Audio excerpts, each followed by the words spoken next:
we are doing episode 2 of 6. Albert, can you maybe let any first-time viewers that are coming in know what is it that we're doing here? 2 of what here? This is 2 of 6. Honestly, this is just hanging out. We thought that it would be interesting, maybe, well, at least for us, to hang out and talk about things that are on our mind. And if other people found it to be engaging, awesome. If not, I got to hang out with my very good friend Huei. So this is an experiment to see what kind of content gets created when you're not thinking about content. Yeah, yeah. A lot of times I learn a bunch. Albert will share with me the things that he's thinking about, and I do notice this synergy that occurs between us when we're ping-ponging ideas off of each other. So if nothing else, maybe a little entertainment for everyone. These are happening Monday evenings at 7:30 Pacific, 9:30 Central. So if you'd like to mark your calendars, we're going to be doing these for the next 4 weeks at the least, if not more. If this we hit a little chain of flow here as we get going. So this is week 2. Last week Albert chose a topic which I thought was awesome. It was first impressions. So we took a little trip down memory lane, and you can catch that in the feed. Maybe we'll link it down below in the episode or the description of today's show.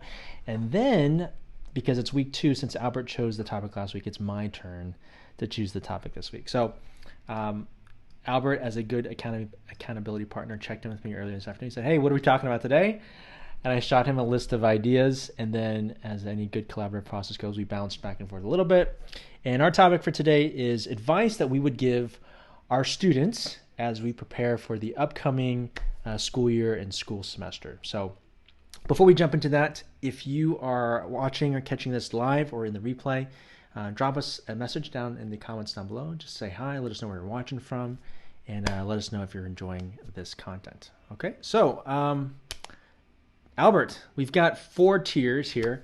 I've kind of laid it out in terms of middle school students, high school students, college undergraduate students, and college graduate students. We kind of parse those 2 out because they're in different chapters of their lives. But you want to kick us off here with the middle school student? Oh, man. You're going to put me on the hot seat.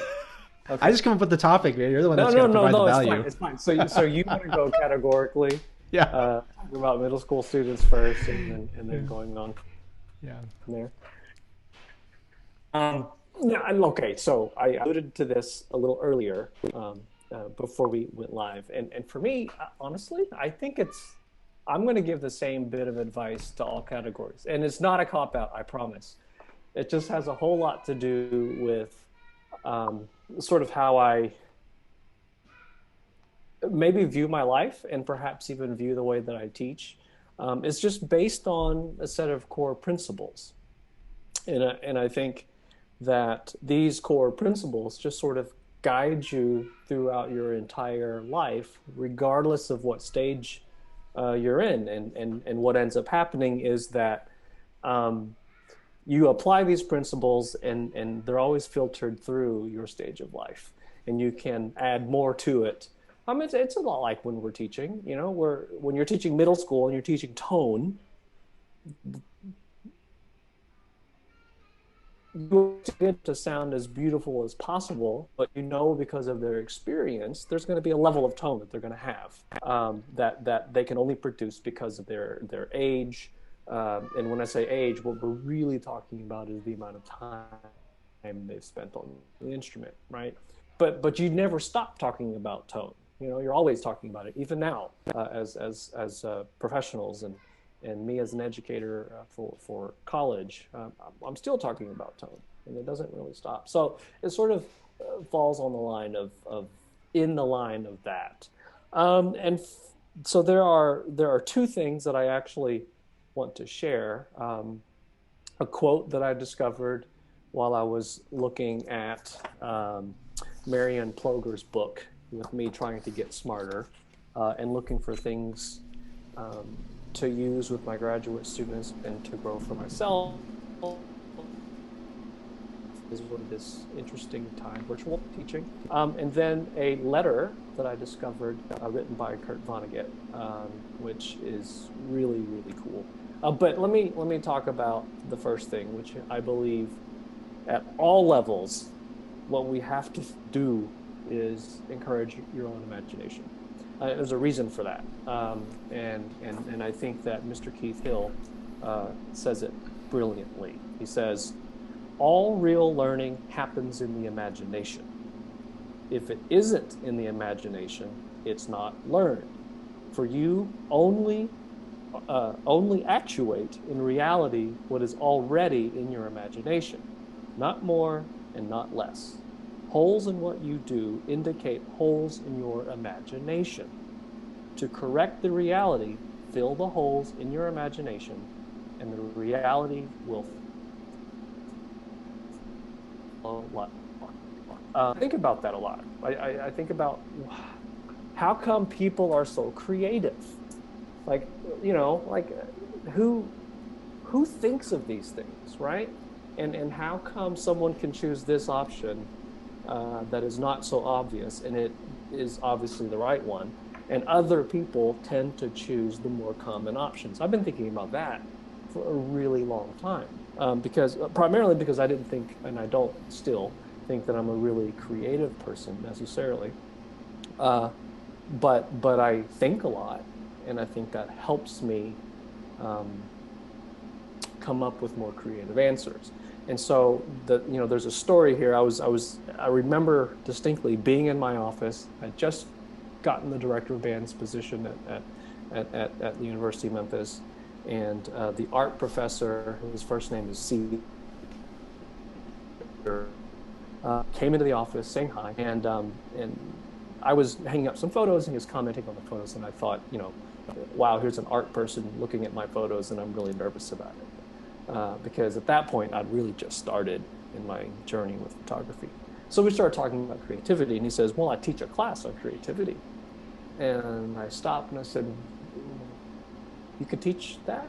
I didn't know, I thought you just had it, or you don't. He goes, oh, no, you just have to learn how to think differently.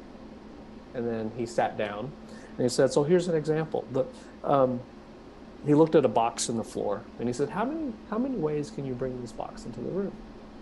So, we started talking, I named a bunch of ways to bring it in. You kick it in, you throw it in. I knew it was a creative exercise, right? And so I started thinking about different ways. Beam it in, I cut a hole in the ground and shoot it in. I can cut a hole in the roof. And I started thinking about all of those things, right? And then he stopped me and he said, you've never thought about changing the box. You never thought about cutting up the box. You never thought about taking it apart and refabricating it inside. You never thought about drawing a picture of the box and bringing the essence of the box inside.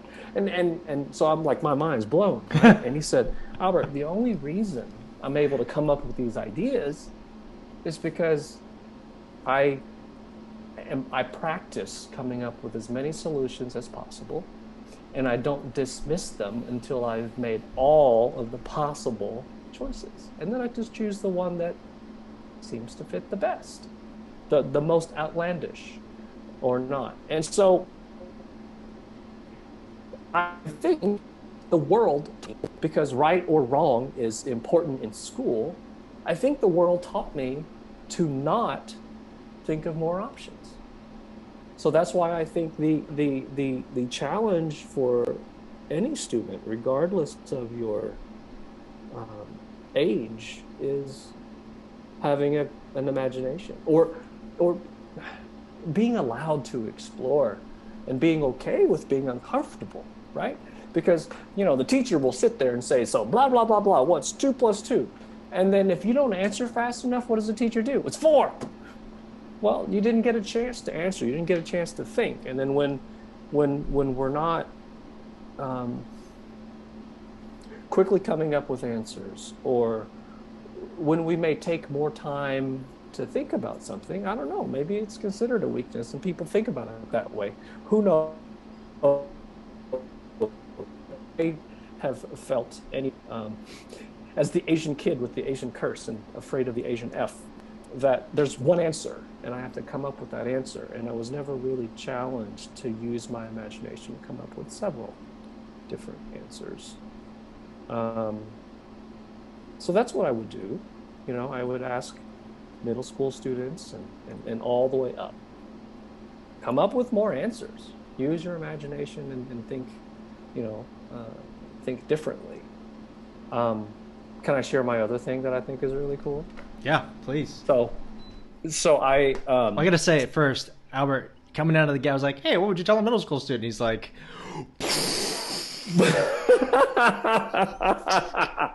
sorry. that's awesome, man. It's so good.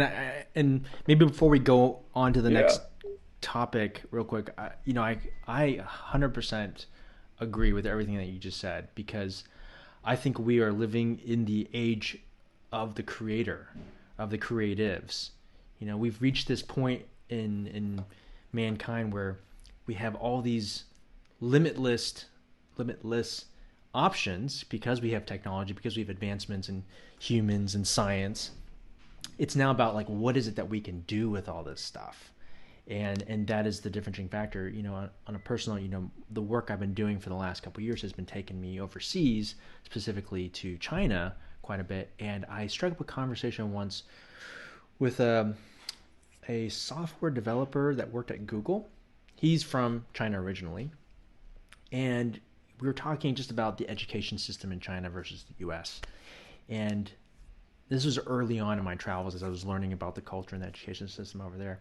And basically, the Cliff Notes version of what he told me was, up until the age of 22, once they get through college, there is always a right or wrong answer to every question that is asked of them.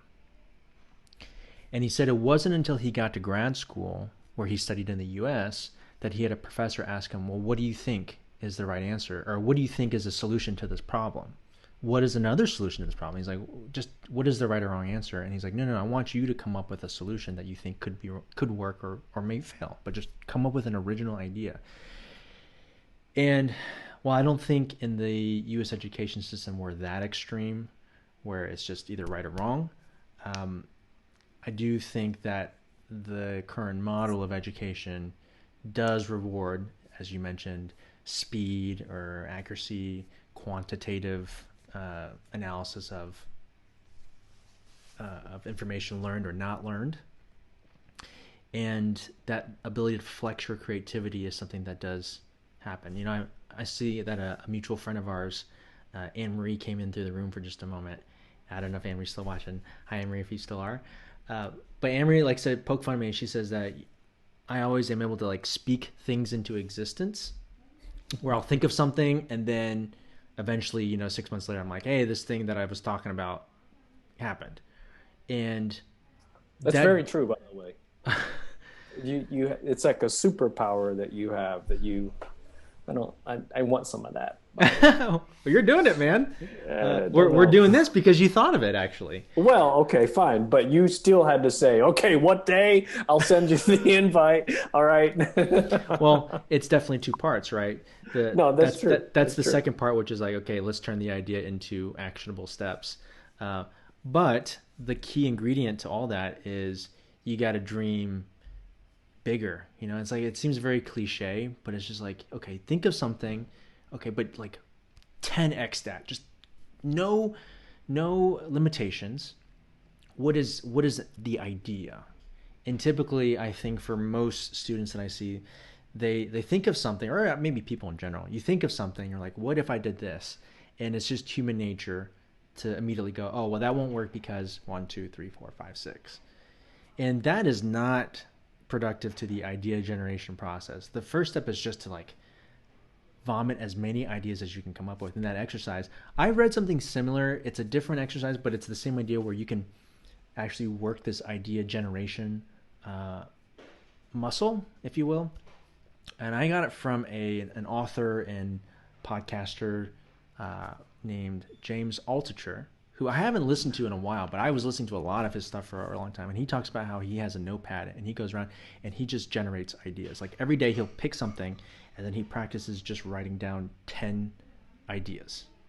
And the way he describes it is you'll write down the first three, four, five, and that's easy. But when you get around 6 and 7, and you start to struggle a little bit, and then most people give up.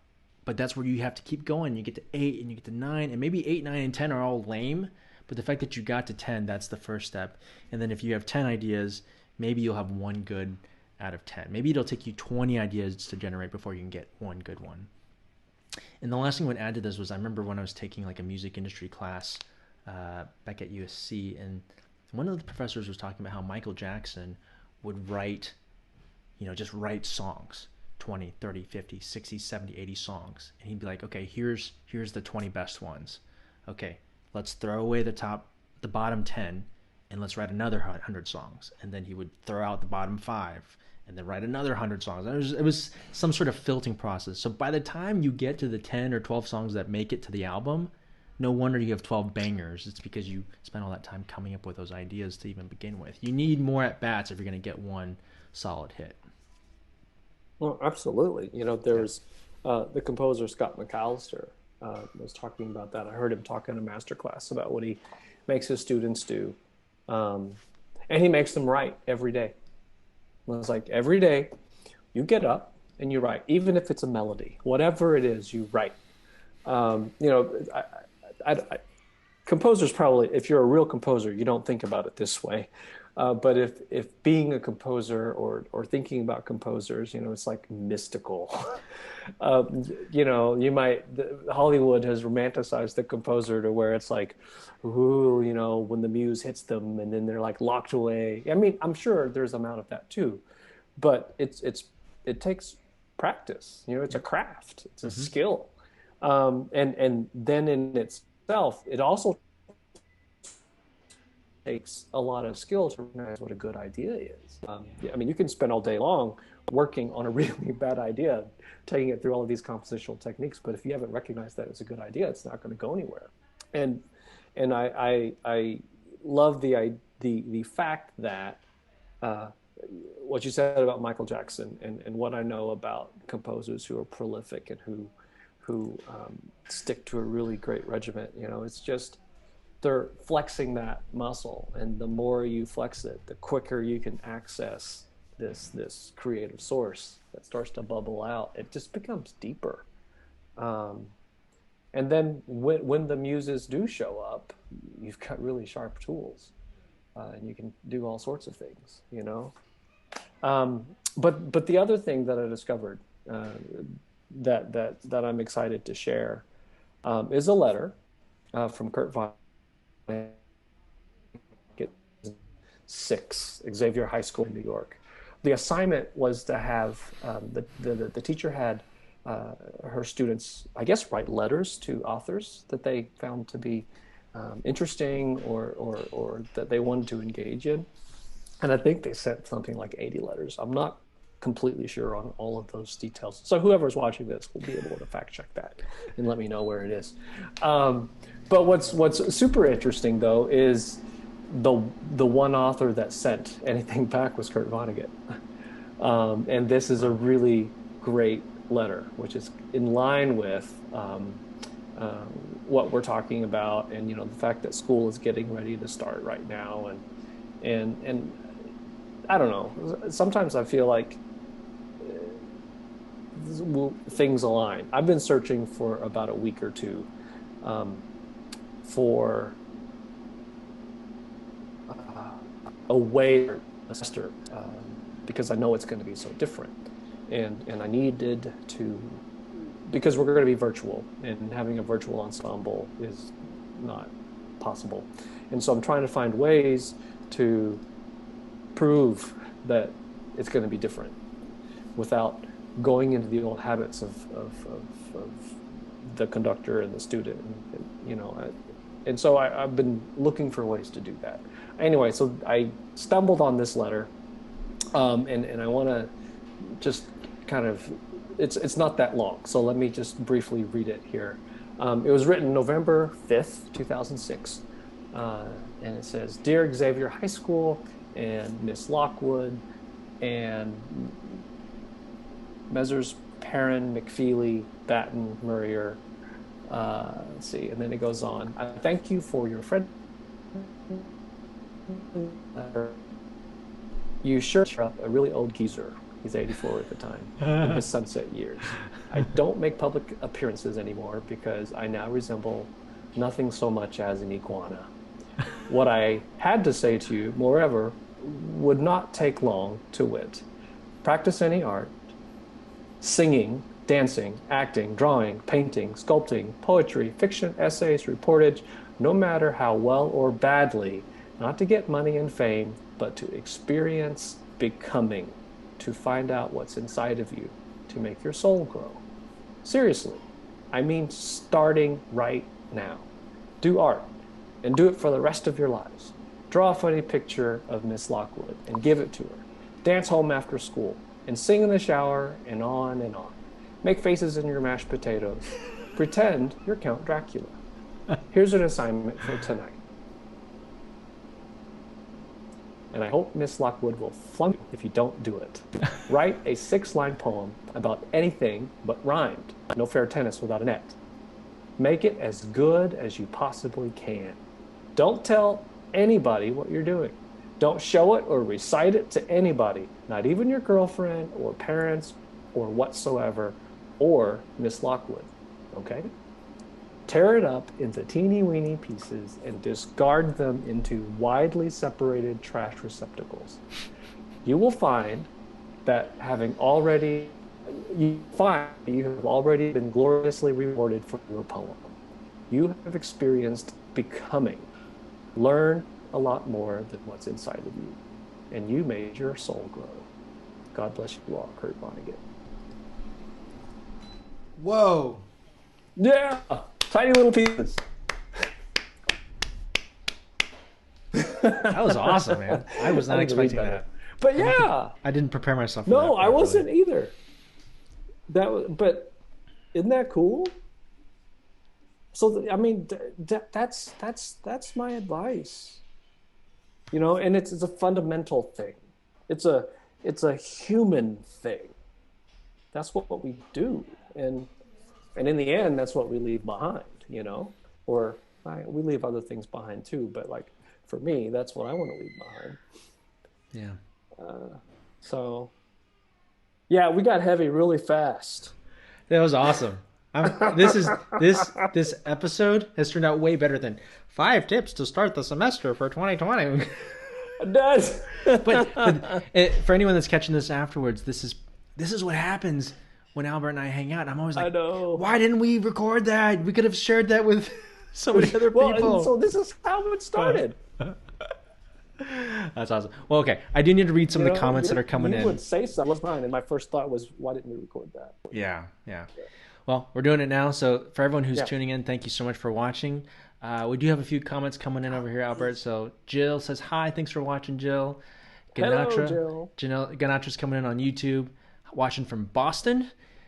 Nick says, hi, Huei, my Wi-Fi turns off after 11 p.m., so I can't stream.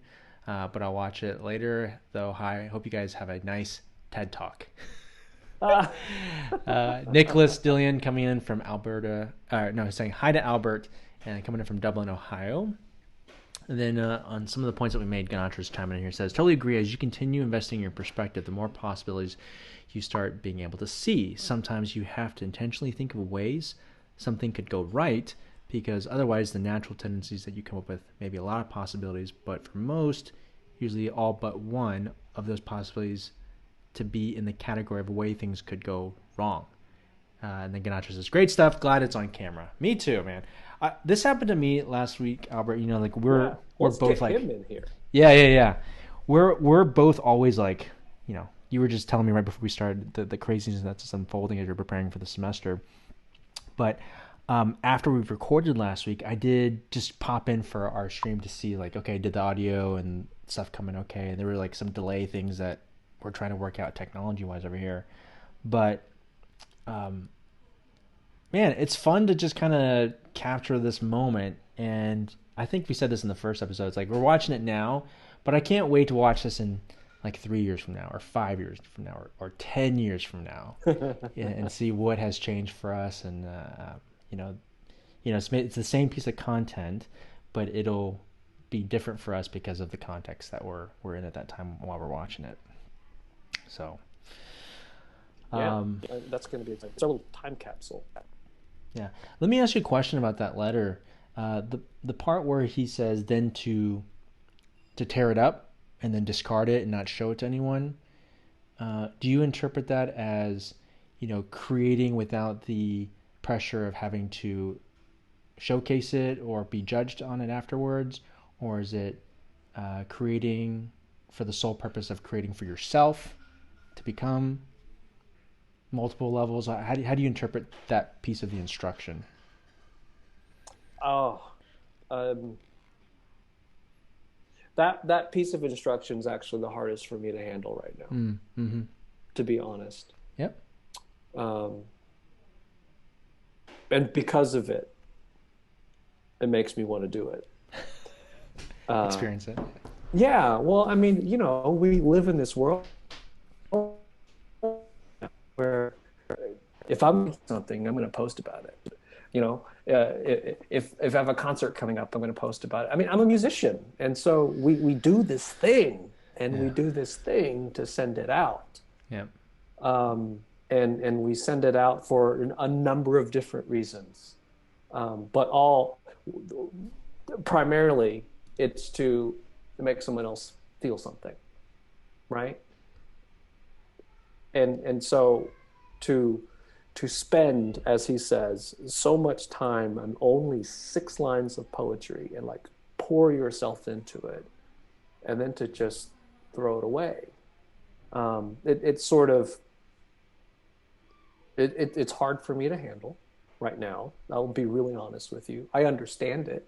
Uh, I understand what he's saying to me. So like that's what you were asking. To me, it's get at heart of what an honest creation is. It's your desire, because you're a human being, to create something and then just get in touch with that, and to work hard because you also can be disciplined to improve it.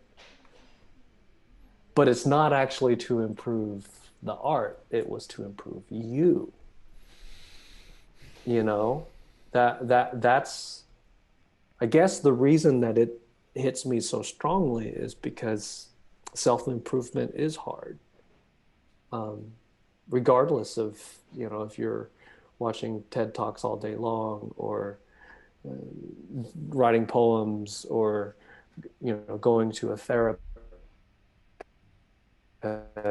It's hard. It's hard because you have to first be honest with yourself. And so now, I think about that and I'm like, well, I mean, this is me like on a ledge, right? And this is what happens when you're unplugged.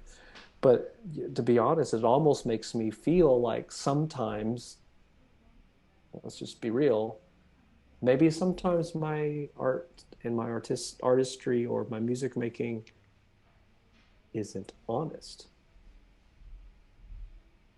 because I'm trying to impress people. Where is it coming from then? If the goal is to impress you, instead of the goal is to toil away and make something good just because it's supposed to be. I don't know. I mean, this No, I'm totally with you, man. I have this 10 here in Memphis, Tennessee. So No, I'm no, like, no. I'm moving into I'm this right like there I with should be you. drinking.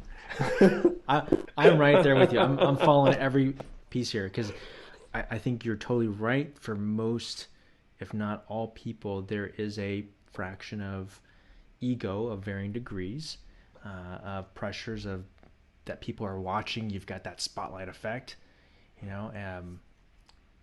I remember experiencing this when I first started making content. I was like, I was telling another teacher this the other day, where the reason I started shooting teaching videos was because I was trying to make a video for a student, and I would make it unlisted, and I was sharing that link, and after a while I just couldn't keep sending these links around. I was like, I'm just gonna make everything public. It's on the YouTube channel. All students just go there if you want to watch it. But it was a huge hurdle for me to get over. like, oh, now people are going to watch how I explain this or how I teach this, and I'm on camera, and you feel weird talking to the camera and having people judge you potentially. But in any art form, maybe it's because of the way that we're trained, there is that judgment process. So you go to class and your teacher says, okay, play me your etude from last week, play me your scale, solo and ensemble. Now you have to audition so that you're good enough to come study at my school and be with me, right? And where in that mix are we saying like, hey, you ever just improvise for the last 10 minutes of your practice session and just play something that you think sounds cool, like for you, or do you ever just, I remember the first time once I started becoming a music major, and I decided, oh, I'm going to choose a piece of music that I want to learn just because I want to learn that, and not because that was the next piece that was assigned to me by my teacher, or beginning to compose and write something and saying, like, okay, this is going to be terrible. It could be something, it could be nothing, but let me just see what happens. And being okay with kind of going down that route of exploring and not knowing what's going to come out, but whatever does come out, it's a piece of you. It's something that's coming out of you. And I think you're right. It's really hard to do something that's completely separate from, let me write or play something that's cool that people will see, to get to a place of like really writing or do something because it's an expression of you. Can I share an experience where that happened for me? Please. I feel like I'm talking too much, so go ahead. No, I'm gonna shut up. no, not at all. Okay. The preface to this story was, there was a point where I would readily say that I didn't understand poetry. Right. My experience with poetry was you would read something and you would say, I don't know what that means. Or you read it and you're like, I don't know what that meant. And if you don't know what it means, in my mind, I was like, well, I don't understand poetry. And then you come to learn that poetry is just like music for musicians. Someone just made it up. It came out of their brain and they made something up, and now it's a thing. And sometimes the author or composer has an intent behind it where they're saying this. Sometimes it was just something that was happening to them in the moment. People like to read into it, and then we get into the interest of having different interpretations on it. And so that song for you means this, but that song for the composer meant that, and that same song can mean 10 different things for 10 different people. So there's no right or wrong answer in poetry. So I started to figure this out when I took a class that was like co-taught by 3 professors, one of whom was Professor Frank DeKelly, and then there was another professor who was a doctoral poetry professor, and the third was a vocal teacher coach, right? And then it was a 3-week class cycle where it was composed of composers, poets, and vocalists. And so the cycle was the poet. I would die to take that class. Yeah, this class was Awesome. this is what I would say is was a life-changing class for me in 15 weeks. So for a number of reasons, but the cycle was the poet would write something in 1 week. The next week is the composer would set it to music, and then the third week the vocalist would perform it, and there'd be piano accompaniment. And we started by doing like, okay, you have to write 3 lines of poetry, something very, very small. The musical setting is 30 seconds, and then performances in class next week. And that creative cycle happens in such a short amount of time. And then by the end of the semester, it culminates with a concert on Friday night where we're performing full 2, 3, 4, 5-minute pieces that are all being created from a poet to a composer to being on stage. So Can I ask please. real quick? So who creates the content? The professors with your class input, or does the class create the content? It's the students. The poets in the class start the genesis, and maybe there's direction. At first, they'll say, they're giving parameters. They're saying, okay, you're writing one stanza, and it should consist of this, right? But what happens is as you go on, the collaborative process starts to happen between each of the creative steps. So the text comes out, and it was really cool too. Like the first week we set the text to music, and the poets heard it being sung the third week. You know, their brains were just blown. They're just like, "Whoa! I never thought something that I made could be transformed into something like that." And then as we got further down, they would say, "Oh, you know, when I set this part, you know, I really hear the melody soaring through this section, or is this the peak of the phrase, or is here the peak of the phrase?" And then now they're going back and changing the text because of something that they heard in the music. Or I mean, there's just so many. Or even with the performers, they'd say, "Oh, you know, like this sits better in the vocal range. You know, if we this melisma, you know, typically for this section, I might do something like this vocally." And then you're writing it in, and so it becomes like this living, breathing thing. So I mean, like I'm experiencing this as a student. I'm kind of watching the Jedi-ness happen as these professors who are, you know, masters of their craft are kind of creating this space for us to do this kind of thing. So that was pretty life changing. Now, where I do the bit that maybe Mr. Vonnegut's talking about was we talked about something that day, and I was also taking lessons with Professor Tekeli that semester, and so he's you know I'm like, whoa, cool. Should we write a band piece? Should we write this? You know, and it's just like they would the lessons were different every week depending on kind of what was going on. And this was right before my daughter was about to be born, so probably like a few months out. And I was like, you know what? I would like to try. Oh, I know what it was. He recommended several poets for me to read, and he said, you know, like every composer should have like a couple poets that they're currently reading. I was like, okay. And so he recommended a few to me, and I went home and I read it, and then like in a flash of inspiration, I was like, I want to write a song or a poem. And I used the process that we learned in class. I was like, I want to write a piece, but it's going to start with a poem of a message that I would want to give my yet to be born daughter. And it had happened really, really fast. Like I read the poem before I left campus. I thought about it on the car ride home, which was like 25, 30 minutes. And then I just sat down and I wrote, you know, probably like 4 or 5 stanzas in like an hour and a half, 2 hours. It was like a rare occasion where like nothing was like on fire. I could just sit down and write. And it wasn't an assignment. It wasn't, you know, it was just something that I learned and heard that day. And I had this flash and I wrote it. And it wasn't for me necessarily. It was like for my daughter, but it just came out of me. And then very quickly, probably within like the next day, I set the whole thing to music with piano and text. And that was like, and then it turned into like a children's choir song, is where it ended up finally. But I did not know that about you. What? That's awesome. yeah, man. Next time you have a children's choir, I got a piece lined up for you. Wow. Has it been performed? Yeah, it did, like a portion of it. It was part. I submitted it for a a composition choir contest once, and it won. And I was trying to find a way to not say that, but it got performed as a result of it. And but they just ran out of time to learn the entire piece, so they performed a portion of it.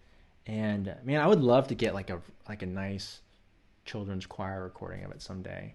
I happen to know people who do that. You just need to send it to me. Because here's the deal. I mean, how many Asian composers are there that are writing music for children's books? I don't know of one, but I mean, I don't know that medium very well either. But I'm just guessing, probably less than 5. You know, maybe. Yeah. And again, whoever's watching, you guys can check this. I don't know. Fact check. But I suspect not very many. And if it came out of you so fast, I can only assume that it was probably the most honest and purest expression of love that could have come out of you. So I'm not surprised that it won, you know? I mean, the all like songwriters talk about how some of their best songs come out of this process of flow. And again, I think it does come back to, though, like you have to frequent the waters of creativity. You have to do it all the time, and really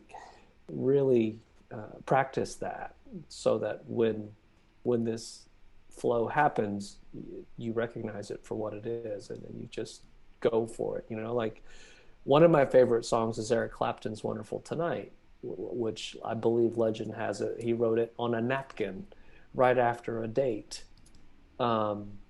which means it happened quickly, and bang, it's one of his greatest hits. Yeah. So who knows, man? I would love to help you get that thing performed some more. I know some Okay. people. Let's do it. I mean, See, I don't know if they'll say yes, but I'm like, hey, so. Don't ask, don't get, right? So it's Yeah, well, the that's first step. exactly it. Don't ask, don't get. Yeah. Yeah. The other equivalent is you can't say no to a job that wasn't offered to you, and it's not offered to you until you apply. That's good. Yeah. All right. I think that's graduate student advice. Yeah, that's true. A very practical piece. Yeah, apply. Yeah. Apply. Don't go down that road of, well, I don't know if I want it. You don't know if you want it yet until you actually get an interview. Why don't you worry about that when they call you? Yeah, why don't you just get it out there and see how it goes. Yeah.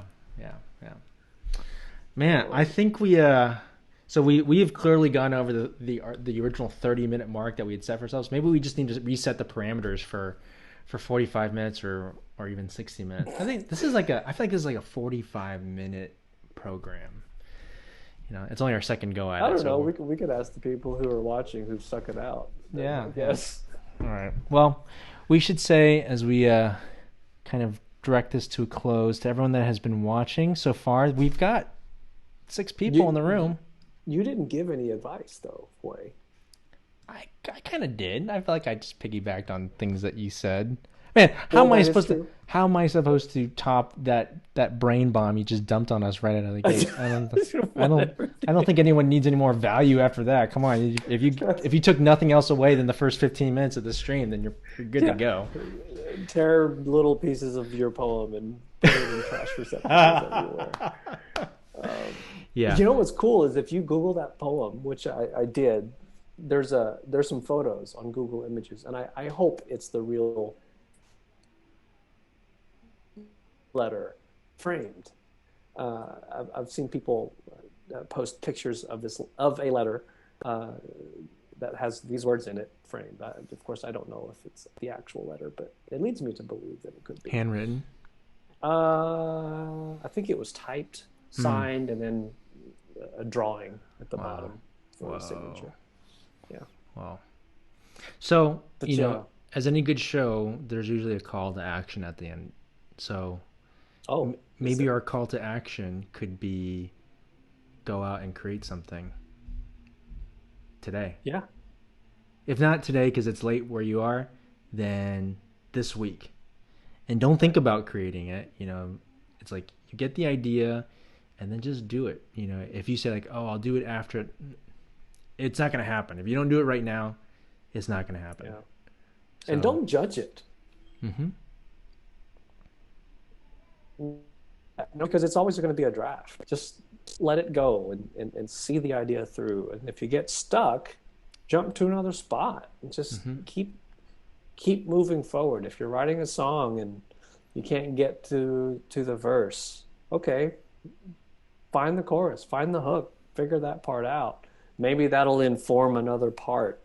If you can't come up with the second verse, write the ending. Mm-hmm. I mean, just keep moving forward. Something I did not understand about the creative process is that the refinement of it over time is where the magic happens. Like that's how you get to that perfectly cut diamond at the end. it doesn't just come out of you like that. And I used to think that, you write a paper and you get it back and it's just covered in red ink, like, oh, I must be a bad writer. It's like, no, you did the hardest part, which was just starting and getting something concrete that can be iterated on. So if you're writing the song, if you're writing the poem, just get that first step down. Yep. There's the journey of 1,000 miles begins with a single step. Yep. Yeah. I mean, it's the same with anything, isn't it? Like I'm applying these steps to my barbecue obsession. Okay. Like I log everything. Like here's the barbecue. Oh, you can't see it because of the white balance. Oh, yeah. Well, there's a barbecue log. Like I write down how many chunks of wood I've used, what temperature it was, how long it took, temperatures, a different point. So I can learn from that. And then I think about it. And I think specifically to musicians, because I mean that's what we know the most. That's what we do. Isn't it amazing how you can still come back to it, find new ideas, because it's just so vast. But you don't get there if you give up on it. It's like, oh, I'm done with the Holst suite in E flat. I've mastered it. Right, I'm done with it. I'm never gonna. It's over. Or hit him with B flat symphony. I mean, I don't think I'll ever see the bottom of those scores. Yeah. That's another thing that I didn't understand early on as a musician, that your relationship with a piece of music doesn't end with when you finish learning the notes. Yeah, or the performance. Yeah. You spend all that time learning it and you play it once and then you're like, okay, and then it goes back on the shelf. On to the next piece. Right. After you've learned the notes, that's when you can actually learn the music, right? Yeah, start to have that dialogue. Oh, man, yeah, we can go on for hours. Yeah. All right, well, cool. We have to, if you enjoyed the stream today, please let us know by leaving a comment. I feel like we need to be throwing these up into some sort of audio format at some point, Albert. These are podcast? Like a podcast, or maybe we just start with like a SoundCloud page and we throw it up and whatever, man. I could see people listening to this when they're, going for a walk or listening to the dishes, or if they need something to fall asleep to. It's possible. All right, look, if we keep talking every night, again, something good is bound to fall out of our mouths. Yeah. Also, really crappy, but whatever. It's just, we're just trying to be thoughtful about the questions that we give to one another. That's all. Yeah. All right. Well, this concludes, I think, episode 2 of 6 in the Albert and Huei experiment. We still need a good name for the show. Ganatra says, great stream tonight, guys. Thank you so much, Ganatra, for tuning in and letting us know that. And thanks for all your comments, too. Yeah. Ganatra does also say, quality is subjective to the audience. Best not to dwell on it. Totally agree. Yeah. So, yes. And this is a good length, too. EO coming in from Hong Kong. Thank you, EO, for coming in and fantastic. Saying hi as well. So, yeah, this was fun, man. Thanks again for hanging out for another hour this week. Same time next week? Same time next week. All right. Thanks, everyone, for watching. Hope you guys have a great week. Have fun. Call to action. Create something this week. Let us know what you created and tag us if you do. And we'll see everyone next Monday. Bye, all.